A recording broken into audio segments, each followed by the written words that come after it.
Howdy neighbor and gardening friends, what's going on out there? You gotta join me in this experiment this year. Check this out. We're growing in used produce crates. Yeah, right there.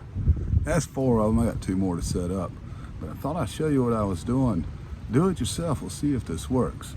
So what it did is I filled up the bottom of the crate. Well, actually, I filled it all the way to the top and packed it down full of leaves, free leaves. These crates, by the way, were $1. $1. Yeah. So, filled it up.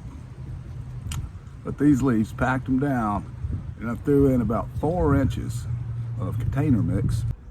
Lettuce and whatnot, you know, I guess 4 to 6 inches. So most of it will do good. I'm gonna put red mustard, green mustard, mixed Asian greens, cutting celery. I'm not sure on that one. Kale, not sure on that one. I don't really know what's going to happen to these roots when they hit those leaves. It's just an experiment. We'll see what happens. Obviously, we'll do a follow-up later. Got 2 more containers to fill up here to make this thing a whole 6, and then off we go. Hey, if you want to check out growing peas in a raised bed, a fabricated raised bed by Jules, check it out.